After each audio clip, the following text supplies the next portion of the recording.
Tuhan adalah gembalaku, takkan kekurangan aku. Kristus selamat pagi, salam jumpa lagi dalam Sabda Siang Saji hari Rabu 19 April 2023, hari biasa pekan Paskah kedua. Marilah kita berdoa dalam nama Bapa, Putra dan Roh Kudus. Amin. Allah Bapa pencipta umat manusia, melalui misteri Paskah Putramu, Engkau memulihkan martabat asli kami dan memberikan harapan akan kebangkitan. Kami mohon semoga misteri Paskah yang setiap tahun kami rayakan dalam iman ini dapat kami hayati dalam kasih, dan dengan perantaraan Tuhan kami Yesus Kristus Putramu yang hidup dan berkuasa bersama Dikau dalam persatuan Roh Kudus Allah sepanjang segala masa. Amin. Tuhan bersamamu dan bersama rohmu. Inilah Injil Yesus Kristus menurut Yohanes. Dimuliakanlah Tuhan. Dalam percakapannya dengan Nikodemus, Yesus berkata, begitu besar kasih Allah akan dunia ini, sehingga ia telah mengaruniakan anaknya yang tunggal, supaya setiap orang yang percaya kepadanya tidak binasa, melainkan beroleh hidup yang kekal.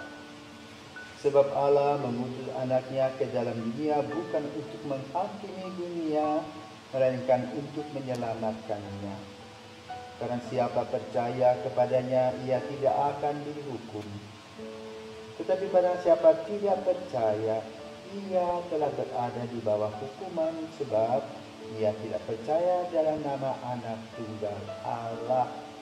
Dan inilah hukuman itu, terang telah datang ke dalam dunia, tetapi manusia lebih menyukai kegelapan daripada terang, sebab perbuatan-perbuatan mereka jahat. Sebab barang siapa berbuat jahat membenci terang, dan tidak datang kepada terang itu, supaya perbuatan-perbuatannya yang jahat itu tidak nampak.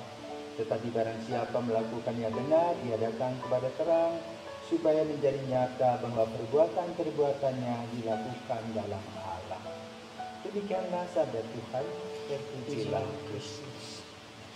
Nah, selamat pagi. Selamat pagi. Selama 3 hari ini kita telah mendengar perbincangan Yesus dengan Nikodemus. Pada kali ini Yesus berbincang dengan Nikodemus, membicarakan tentang anak manusia yang datang ke dunia dan bagaimana kita sebagai umat manusia yang percaya kepada Yesus akan memperoleh hidup yang kekal.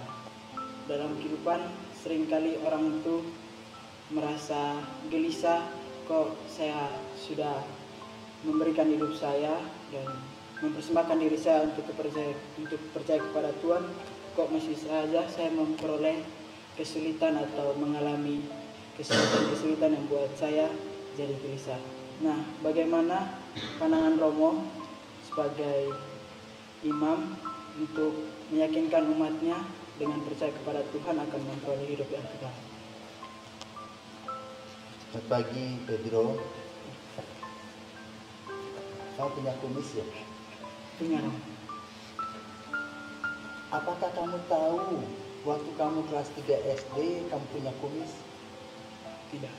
Tidak. Tidak. Sekarang kamu de facto punya kumis. Punya. Apa yang kamu lakukan?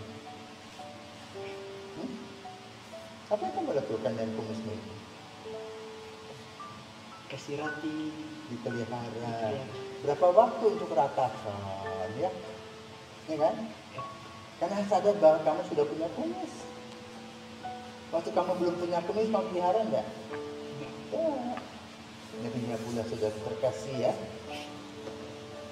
Kita sebagai manusia, ketika kita masih kecil, kita belum mengerti arti hidup. Tetapi ketika kita sudah memasuki masa akhir baru, kita baru paham hidup itu apa. Untuk apa gunanya hidup. Ya? Dan setiap orang mempunyai pandangan tentang arti hidup. Bagaimana dia mengisi hidupnya. Ada yang sukses, ada yang belum sukses. Nah, demikian pula dalam kehidupan manusia. Dari zaman ke zaman manusia hidup. Awalnya manusia hidup dengan hukum rimba. Siapa yang kuat, dia yang menang. Lama-lama manusia menyadari bahwa manusia itu lebih tinggi daripada singa, harimau, sehingga hidupnya bukan cakar-cakaran makan-memakan, tetapi harus saling menghidupi. Maka ini disebut dengan hak asasi manusia. Martabat manusia dihargai oleh kehidupan kita. Tapi kita hanya cukup sampai di sana. Jadi kita makan, minum, tidur, kawin, ya, beranak, bercucu. Sudah itu mati dikubur. Ya, ini jelas semua kembali. Dalam perjalanan manusia itu dia bingung, dan Tuhan Maha mengerti, maka dia mengirim melalui tradisi-tradisi yang ada dalam tradisi orang Yahudi, di mana Abraham menjadi bapa beriman, menyadari bahwa ada yang menciptakannya. Maka lalu dia membuat kata hukum, takut akan Allah. Sudah itu dari turun-temurun lahirlah nabi-nabi, raja-raja yang semuanya berfokus takut akan Allah. Namun fokus takut akan Allah itu masih simpang siur. Banyak orang hanya ikut kenikmatan di dunia. Nah, kemudian Allah mengutus putranya dalam sejarah perjanjian baru, di mana Allah manusia ini lahir sebagai manusia melalui Maria dalam kelahiran Kristus dan berkarya. Apa karyanya? Apa informasinya?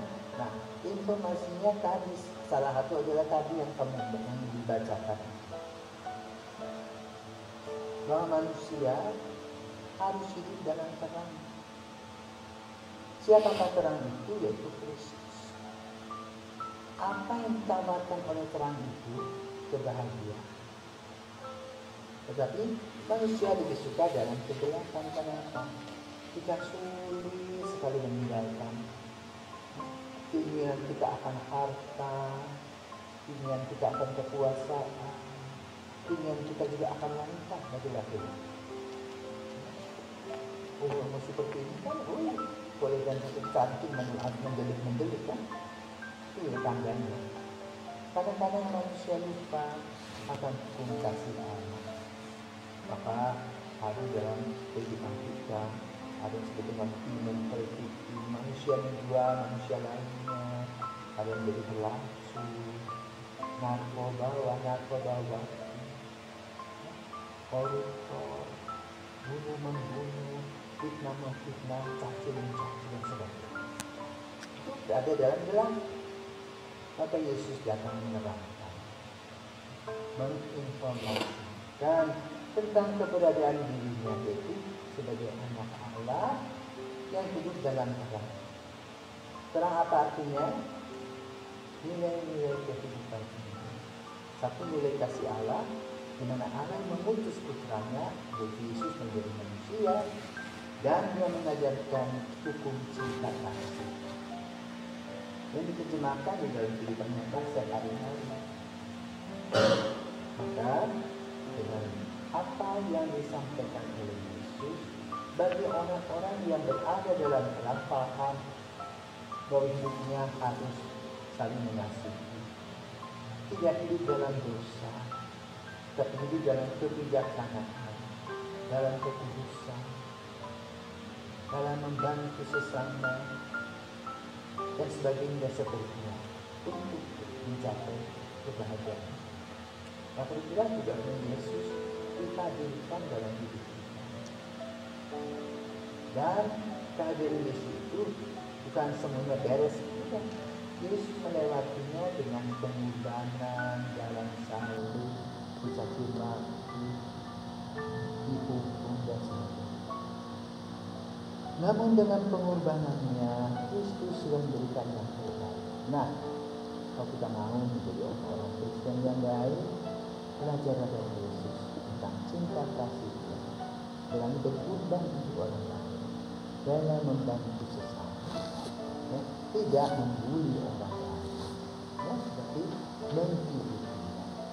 Kira-kira begitu. Ya, semoga seperti kamu sekarang pelihara kumis, kita juga melihara hidup kita di dalam Kristus. Amin. Selamat pagi.